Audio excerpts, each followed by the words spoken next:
이번 사건 관련해서 과거 일이 기억이 나서 말씀을 좀 드리는데요. 제가 19대 국회의원이던 시절에 18대 대선을 앞두고 당시 원내대표였던 박지원 대표가 저축은행장으로부터 돈을 받았다고 하는 검찰발 보도가 나오기 시작합니다. 그리고 당시 중수부에서 박지원 원내대표를 소환합니다. 그리고 저희 당은 아주 긴장 그 자체였죠.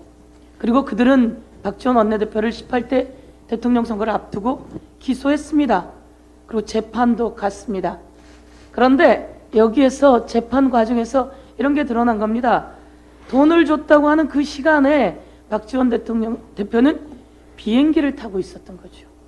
그래서 이 모든 것이 그 은행장을 검찰에서 어떻게 회유했는지 조작했는지, 그래서 그 내용이 끝내는 대선에 영향을 미쳤고, 그러나 그 이후에 재판 과정 속에서 증거는 검찰이 들이민 것이 아니라 이쪽 박지원 대표가 증거를 들이밀어서 끝내 무죄로 됩니다.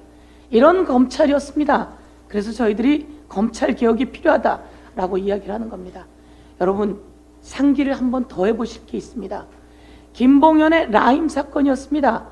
김봉현 라임 사건에서 강기정 당시 문재인 정부 당시 청와대 정무수석이 5천만 원을 받았다고, 정무수석이 5천만 원을 줬다고 세상이 떠들썩했던 사건이 있습니다. 강기정 당시 정무수석 지금 광주시장 잘하고 계십니다. 제가 통화해 봤습니다. 김봉현의 변호사에게 검사가 청와대 정무수석은 잡아야지 되지 않냐라고 하는 회유책을 내놨다는 겁니다. 그리고 강기정 정무수석 관련해서 5천만 원 수수리 온 세상에 떠들었다는 거죠. 그런데 증거가 없는 내용이었던 겁니다. 그래서 이것도 사라진 내용입니다. 마찬가지로 김용에 대해서 돈을 줬다. 차량도 자택도 계좌도 그 김용의 신체도 주변도 다 털었을 텐데 증거는 검찰이 내놔야 되는 거 아닙니까? 그 증거가 없었나요?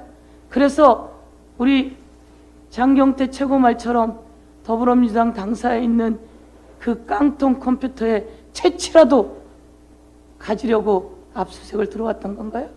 이런 부분에 대해서 이 조작하고 회유하고 이것의 달인들이 지금 현재 이 검찰 관계자들이라고 하는 말씀을 한 말씀 드리면서요, 제가 어제 했던 얘기인데 반응이 꽤 있어서 한 번 더 보여드립니다. 검찰이 놓친 조작 단서, 바로 이겁니다. 남욱에게 돈을 달라고 해서 21년 4월에 남욱이 돈을 건네주었다. 유동교통에서 이렇게 이야기했는데요. 남욱은 21년 10월에 체포되기 직전 비행기에서 오면서 한 언론사하고 인터뷰를 합니다. 아유, 씨알도 안 먹혀요. 12년 동안 내가 그 사람 이재명 후보를 지켜보면서 얼마나 많이 해봤겠어요, 트라이를. 아유, 씨알도 안 먹혀요. 이거를 21년 10월에 했는데요. 이 발언을 했는데 지금 와서 검찰이 이 발언 했던 걸 놓쳤는지, 이 발언까지 한 남욱이 21년 4월에 돈 줬으면 이런 발언 했겠습니까? 검찰에 가서 진술하겠습니다. 이렇게 이야기하겠죠. 이것이 검찰이 조작하다가 또 놓친 조작의 단서다, 이렇게 말씀을 드려보았는데요. 이것에 대해서 많은 분들이 그렇게 생각하고 있습니다. 그래서 검찰은 압수수색 제대로 해야 되는 겁니다.